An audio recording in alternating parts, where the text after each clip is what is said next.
17th International Physics Olympiad 1986 IPHO, I offer private tutoring for Physics Olympiad preparation.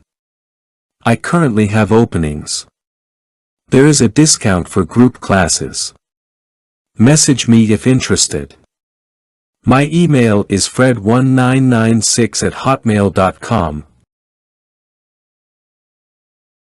Problem 2. Seismic waves.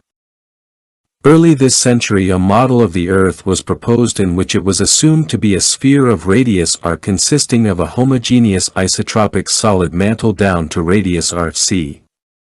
The core region within radius r(c) contained a liquid, figure 2.1. The velocities of longitudinal and transverse seismic P and S waves respectively, are constant, Vp, and Vs within the mantle. In the core, longitudinal waves have a constant velocity Vcp less than Vp, and transverse waves are not propagated. An earthquake at point E on the surface of the Earth produces seismic waves that travel through the Earth and are observed by a surface observer who can set up his seismometer at any point X on the Earth's surface. The angular separation between E and X, 2 theta given by angle EOX where O is the center of the Earth.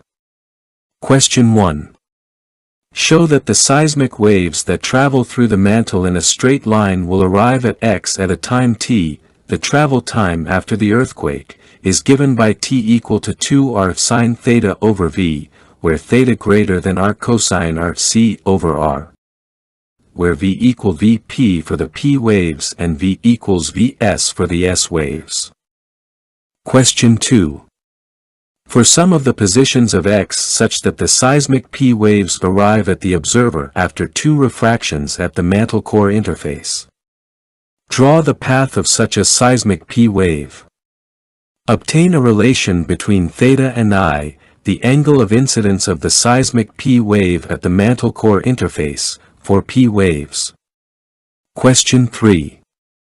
Using the data r equals 6,370 kilometers, rc equals 3,470 kilometers, Vp equals 10.85 kilometers per second, Vs equals 6.31 kilometers per second, Vcp equals 9.02 kilometers per second, and the result obtained in question 2. Draw a graph of theta against I.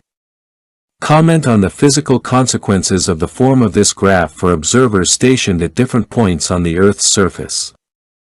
Sketch the variation of the travel time taken by the P and S waves as a function of theta between 0 and 90 degrees. Question 4. After an earthquake, an observer measures the time delay between the arrival of the S wave, following the P wave, as 2 minutes 11 seconds. Deduce the angular separation of the earthquake from the observer using the data given in question 3.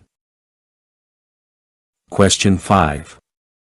The observer in the previous measurement notices that sometime after the arrival of the P and S waves there are 2 further recordings on the seismometer separated by a time interval of 6 minutes 37 seconds. Explain this result and verify that it is indeed associated with the angular separation determined in the previous section.